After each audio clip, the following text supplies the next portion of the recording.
Hello, hello, ladies and gentlemen, and welcome back to the Sit Down Podcast. It was a dark and stormy night, and technically it is. So, we're bringing this to you later in the day, just because scheduling, but also because we're insomniacs, so this was gonna get done one way or the other. Yeah. Uh, but yes, of course, you know me. My name's right there. I'm Mason. This is Becca. Becca, what are we talking about today? About holidays and how they look different than they did years prior. Yes. So, for starters, Merry Christmas, everyone. Merry belated Christmas. This is being taped after Christmas, so you will have your New Year's content being this. If you watch this on New Year's, you don't have anything else to do. But yeah, no. Becca was the one who wanted to bring this topic up, and I think with what I've been feeling this holiday season, I feel like this is a very fair topic because it is truly like the holidays. It didn't really feel like a holiday, you know. For me, I can speak for myself. And Christmas Day felt like another day. Um, and it didn't, and to be very candid, not in a good way.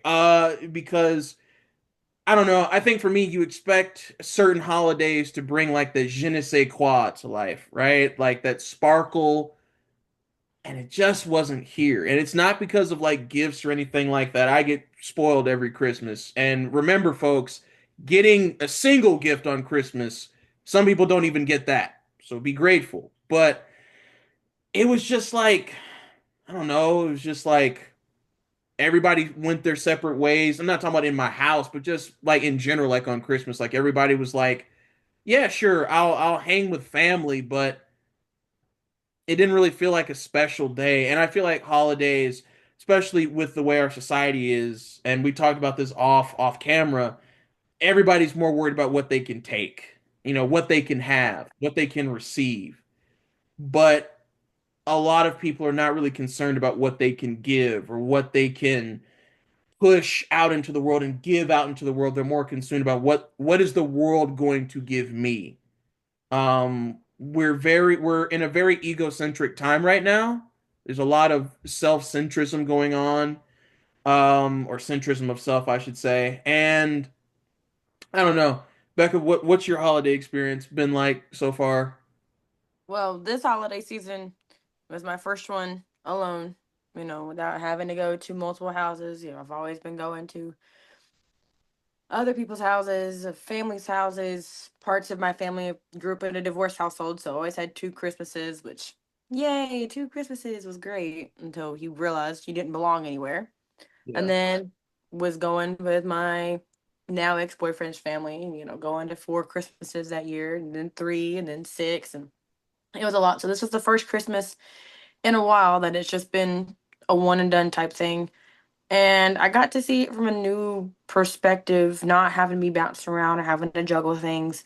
Where in the morning on Christmas Day, I went down to the Radio Sands homeless shelter and served food because it's not that I didn't have anything better to do, it's that they didn't have anywhere else to go. We used to do that when I was growing up. My mom would take us to go to Randy Sam's homeless shelter downtown, and we would feed the homeless in the morning. We would have Christmas that night. And it always baffled my mind that we would go and be selfless in the morning, but at night we would go and be selfish. We would always, well, this is what I'm gonna get. This is what I want. What did you get? I want what you have. Your stuff is more cool. And I saw that a lot with my nephews this past Christmas, where my 5-year-old nephew got a robotic dog that was like worth $50, $75. And he opens it up, plays with it for 5 minutes, and throws it aside. And I'm sitting here going, whenever I was a kid, if I ever got a toy like that, I'd be so grateful for it. But I also knew what it was worth. Yeah. While these kids are growing up and in a society where everything is instant gratification. It's a microwave minute. They want it then, they want it now. And if they don't get the satisfaction or the enjoyment that they have with it right then and right there, it's gone. They don't want it anymore. Well, then one of his cousins, my little sister's kids, picked it up and started playing with it. And he's 1 years old, about 17 months old now. And starts playing with it. And he's enjoying it. The 5-year old got jealous and then wanted his toy back that he wasn't playing with. And so it kind of opened my eyes to how selfish we really are on the holidays. It's all what we want. It's all what we see at the store. We're never satisfied and we never give thanks for what we already got. For what, the roof over our head, the food on the table, the car that we get to drive. When there are people around town who have to take the bus or they have to walk or they have to use a bike. There's so many things that we've already got in our lives, and having an apartment of my own, I'm thankful for that. I could be out on the street right now. I could be go living with somebody and not have my own place and not have my own car and not be my own person instead of being focused on what I don't have.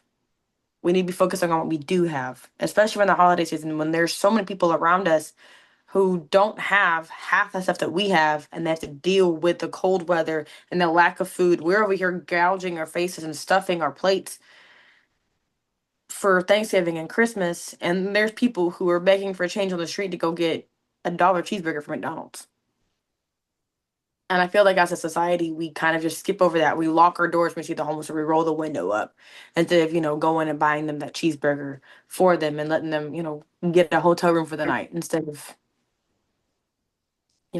begging on the street corner because we have something that they don't. And we could always go out of our way and be selfless and give what we have to someone who doesn't have it. So, yeah.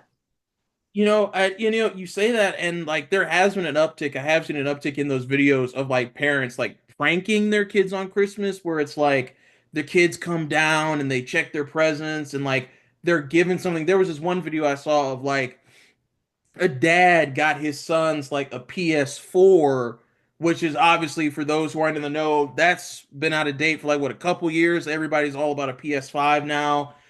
And like his sons were disappointed because it wasn't the newest console. And the thing was, he had got them a PS5. The PS4 was a prank, but he saw their reaction to it. And it was something that tailored his actions that he took throughout the video. And it was like, I see a lot of that too. And because look, I grew up the same way. There was this one Christmas, I think I was in the second grade, and I promise I wasn't even being ungrateful. All I was doing, because again, I was short and small, I'm reaching into my stocking like I'm getting these couple of video games, and I'm just checking to make sure that nothing else is in there.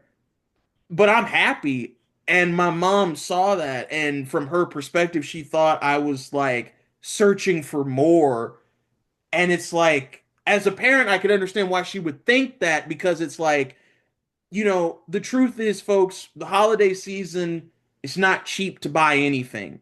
And Yeah. it's really not even about what things cost. It's about what counts, which is quality time, and I think a lot of us miss that. And I think it's very important to look at certain things that we see and be like, there are kids who don't have toys that if they were given anything of what you had, this would be the best Christmas for them. And I know a lot of people in our generation and a little bit before us and definitely after us feel like that's some type of false cliche, like the same cliche that's like, oh, there are kids in Africa that would kill for this food. And we feel like, oh, that's such a cliche. But it is true. It is true that there are people who don't have what we have. And I think another aspect of holidays that Beck and I talked about off camera was like the family atmosphere. I'm blessed to be able to come home and see both of my parents are still alive. That's a blessing in of itself. They're both healthy. That's a blessing. Being able to come home and see my family and be in a positive environment for the holidays. Not everybody has that. And that's not to say that everybody's life is perfect during the holidays, but I think that's something that Beck and I have really talked about this pod and even off camera, was like, I think everybody tries to embrace this false note of perfection during the holidays, and it doesn't exist. Even on Christmas, there are imperfections, but it's the way that we go about approaching them. And an imperfection doesn't even just have to be with you, as Becca stated. It could be with the world. There's tons of imperfections out in the world, and we can help with that. But a lot of what we see, it's very self-centered imperfections that we choose to either focus on in negative ways or we choose to ignore because it's this holiday season. There's a lot of preaching about family and like, oh, you need to do this with your family. But what I've learned from other people around me, like my friends and even my own family, because of their experiences with relatives. If you're in a position in your life and something is taking away from you, especially if it's during the holidays should be about health, stability, understanding what they're for, and camaraderie. And if those things are missing, there's nothing wrong with reevaluating those things. So, we're closing in on a little bit before we have to end the pod. Becca, is there anything else that you would want to tell the viewers? Make every moment count. I haven't had a Christmas with my grandparents in about 8 years now. I haven't had a grandparent since 2016 for a holiday season. Make every moment count. Whether or not you agree with them politically, whether you agree with their life decisions, like my little sister, there's been things that she does that I don't agree with. There's been things that I do that she doesn't agree with. Vice versa with my older sister. Whether or not you agree with what they're doing, you still love them. It's still your family. If they're disrespecting you, set the boundary. If they cross that boundary, leave them alone. But for the family that has respected you and you respect them and you love them and they love you, spend every moment you can. Not just around the holidays. Because if the only time you're a family is around the holidays, then you're not a family. Make every moment count. And on that note, we want to thank you guys for tuning in. We're very appreciative. We thank you guys for tuning in. Leave your comments down below. Let us know what you want us to talk about next.